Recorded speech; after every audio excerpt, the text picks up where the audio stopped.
আসসালামু আলাইকুম এভরিওয়ান, আশা করি সবাই ভালো আছেন। আপনাদের দোয়ায় আমি ভালো আছি। বিষয় হচ্ছে ছোট্ট একটা স্বপ্ন পূরণ করার উদ্দেশ্যে রওনা দিচ্ছি। ঢাকা চলে যাচ্ছি আমরা। তো সাথে যাচ্ছে আমার ভাগিনা কবিরুল ইসলাম সামি, আর ছোট ভাই অন্তর বর্মন। তো কি স্বপ্ন পূরণ করব সেটা দেখতে সাথেই থাকুন। এই যে আমাদের গাড়ি চলে আসছে।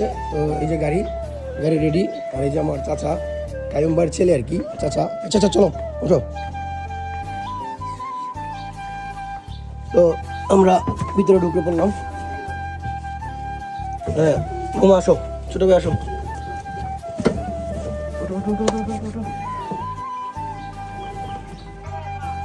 তো গাইস আমরা এখন চলে আসলাম কিশোরগঞ্জ। তো ঠিক আছে, আমরা গাড়ি থেকে নামি। ছোট ভাই নামো, মামা নামো। তো বিষয় হচ্ছে আমরা এখন টিকিট কাউন্টারের দিকে যাব। দেখি টিকিট কাউন্টারের কি পরিস্থিতি। দেখা যাচ্ছে একদম নীরব স্তব্ধ হয়ে আছে। টিকিট ট্রেন আসছে কিনা জানি না, দেখি কি হয়। কাউন্টারে তো কোনো লুকই দেখা যাচ্ছে না। আচ্ছা এটি ট্রেন নাই, ট্রেন চলে গেছে। কটা বাজে গেছে? 6:30 বাজে। ও গাইস আমরা ট্রেন মিস করে ফেললাম। ভাবছিলাম ট্রেনে চলে যাব, ট্রেন মিস করে ফেললাম। তো এখন কি আর করা যাবে, এখন সিএনজি যেতে হবে। ঠিক আছে, তো দেখা যাক কি হয়। এখন কি করবো ছোট ভাই? এখন তো আমরা ট্রেন মিস করলাম, এখন কি করবো? এখন আমাদের বাস দিয়ে যেতে হবে। বাস না সিএনজিতে চলে যাবো। মামা এখন কি করবা? এখন সিএনজি। তো গাইস এখন আবার পুনরায় সিএনজি যেতে হবে, সাথে তখন। তো চলে আসলাম ঢাকায়। ঢাকা আসার পর পেটে কোথা লাগলো, তো একটা রেস্টুরেন্টে ঢুকলাম, দেখি কি খাওয়া যায়। তো তখন আমি বললাম যে মামাকে, মামা বসো। ছোট ভাই অন্তর, তাকেও বললাম বসার জন্য। তারপর সে বসলো। বসার পর ভাতের কথা বললাম, ভাত দিল। তো অন্তর ছোট ভাই অন্য কিছু খাবে না, সে ডাইল বাতি দিয়ে খাইতেছে। আর মামা তখন গিরো লাগছে, তখন সে পানি খাইতেছে। আর আমি রুই মাছ নিলাম, রুই মাছ দিয়ে খাইতেছি। আর খাওয়া দাওয়া শেষ করার পর টিস্যু নিলাম, হাত মুছলাম। তো বেশি খাই ফেলছি, তো এই জন্য একটু বোরিং লাগতেছে। তো শরীর পুরা ছাইড়ে দিছে, কারণ ক্লান্ত, তো অনেক জার্নি হয়েছে। তো এরপর ছোট ভাইয়ের কাছে তারপর ওয়েটার মামাকে বললাম যে মামা এক গ্লাস পানি নিয়ে আসো। তারপর সে পানি দিল। পানি দেওয়ার পর পানি খাইলাম। তো পানি খাওয়ার পরে এরপর আমি উঠলাম। ওঠার পরে কাউন্টারে চলে গেলাম বিল পে করার জন্য। তো তখন বিল দিলাম, কত টাকা বিল আসলো তা জিজ্ঞাসা করলাম। তখন আমি টাকা বের করে দিলাম। তখন আমার মামা একটু বাইরে গেছিলো, আবার পুনরায় সে আসলো। আসার পর বিল দিছি, তো বিল হিসাব করতেছে কত টাকা হলো। এরপর বিল দিলাম, দিয়ে তারপর বাইরে চলে যাচ্ছে আবার বড় ভাইয়ের কফি শপের উদ্দেশ্যে। তো তারপর বড় ভাইয়ের কফি শপে চলে আসলাম। চলে আসার পর তখন বড় ভাই লেমন জুস দিল, লেমন জুস খাইলাম। খাওয়ার পর শরীরের ক্লান্তিটা দূর হয়ে গেল। আর ভাইয়ের দোকানটা একটু চতুর্দিক ঘুরে দেখলাম, ভাইয়ের সাথে বসে একটু গল্প করলাম, ভাইয়ের সাথে জিজ্ঞাসা করলাম ব্যবসা বাণিজ্যের কী অবস্থা।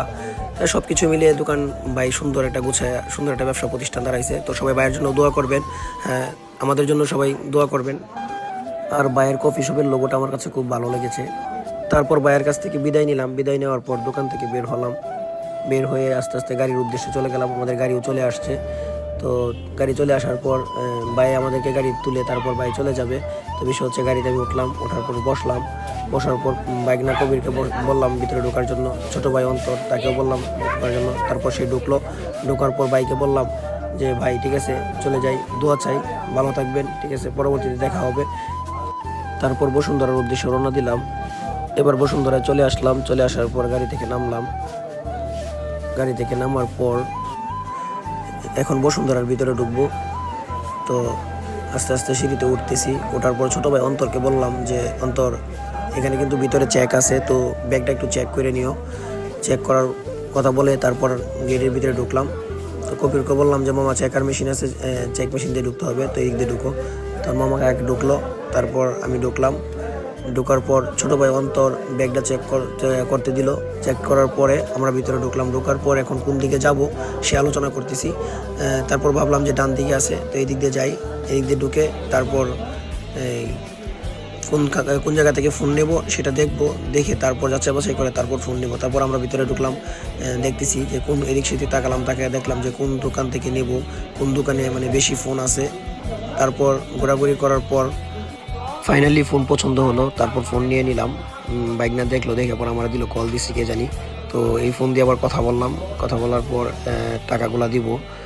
তো টাকাগুলা গণবো, গনে তারপর দিয়ে দেবো তাকে। কিন্তু বিষয় হচ্ছে অনেক কষ্টের টাকা দিয়ে আইফোন কিনা।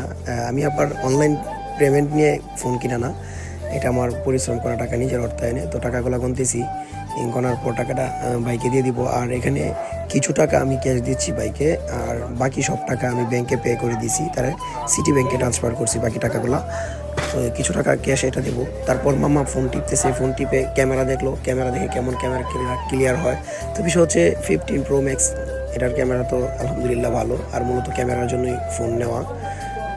তো এরপর টাকাগুলো গুনতেছি পুনরায়, গনার পর ওই ভাইয়াকে টাকাটা দিলাম। তারপরে ভাইয়া টাকাটা নিল, কিছু টাকা ক্যাশ দিলাম, আর বাকি যে সম্পূর্ণ টাকাটা তো ব্যাংকে পে করলাম। তারপর ফাইনালি আমি টাটা দিলাম। তো বিষয় হচ্ছে স্বপ্নটা পূরণ হলো। তারপর কাচ্চি ভাই রেস্টুরেন্টে যাচ্ছি। তো আজকের মতো এই পর্যন্তই ব্লগ শেষ করলাম। ভালো থাকবেন, সুস্থ থাকবেন, আল্লাহ হাফেজ।